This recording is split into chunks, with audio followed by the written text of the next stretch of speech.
Hello everyone, TimeToGrind here, and today I wanted to talk about China's new gaming rules in terms of censorship. So if you haven't known, China likes censoring things. That's just something China does, I guess the Chinese government. And previously there's been a couple weird things that they've banned, like violence and gore and stuff like that, or limited in specific ways. And a lot of companies, because China has one of the biggest gaming markets, if not the biggest gaming market, you either have to just bend over and censor your game everywhere, like what Rainbow Six Siege tried to do quite a while ago, or you just make different versions of the game. So Rainbow Six Siege, or not Rainbow Six Siege, CSGO, they have the Perfect World client. And one of the things, like as an example, is they didn't ban blood, but you couldn't have blood be colored red. So a lot of people found the workaround of, okay, well, just in the Perfect World client, we'll just change the blood to green or blue, and it's like alien blood or something like that. And that worked. But China, they kind of created like this gaming commission type of thing, and they actually froze, they just did not allow any new games to come out in China. You had to, because you have to get accepted and all this stuff, so they pretty much just prevented anyone from getting a new license. And they recently, on April 22nd, they finally resumed the approval process for new games for monetization. So I guess possibly they could have games come out for free, but if you wanted to monetize in any certain way, you have to get approval and all that stuff like that. So one thing that they are banning, which is quite hilarious, is just mahjong and poker games. They're just taken off the approval list, and they're saying it's because it's too close to gambling. So whether or not there's actual gambling in the game, you can't make a poker game, you can't make a mahjong game, you just can't. So that will not be accepted in China. So that's kind of something, so, like, you know, some of these things, like I could kind of, I mean, all of the censorship doesn't make sense at all, but like blood, it at least makes sense. Like, oh, okay, this government is super censorship. Blood's obviously going to be one of the things they censor. I'm not saying it's a good thing, but it's an obvious thing. Mahjong and poker doesn't really make much sense to me. I could totally understand if you want to ban gambling. Still don't think you necessarily should, but you know, it's not banning the gambling, it's banning the games themselves, those type of game genres.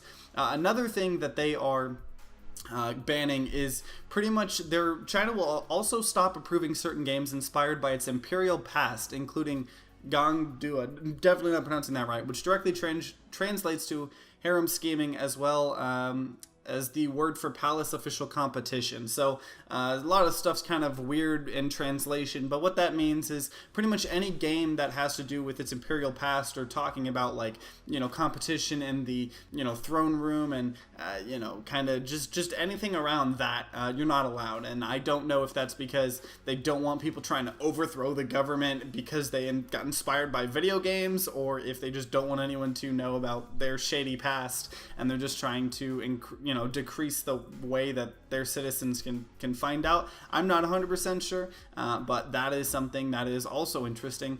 Also, they said that they will no longer allow games with corpses in them and blood, and they specifically said that in the renewed guidelines, they have to, you can't just shade the blood a different color. It's just, you can't have blood. So it's kind of interesting, because on one hand, you know, I'm in America, and even if I wasn't in America, I probably wouldn't be in China, but like it's hard to be like, well, this doesn't affect me because it's just China and I don't live in China, so I don't have to worry about not being able to play poker games or not being able to see blood in my games. I'm in America, we don't have censorship. But the problem is because China is such a big industry for gaming, that unfortunately a lot of times people either censor their game or focus more attention on it, because that's such a big audience. And I personally think what Valve does is one of the better ways to do it. You just have two clients, because obviously they're going to want the, you know, clients of, you know, the Chinese, because there's a lot of gamers there. So just make two separate clients. Make one for the rest of the world and make one for China, and their terrible censorship laws.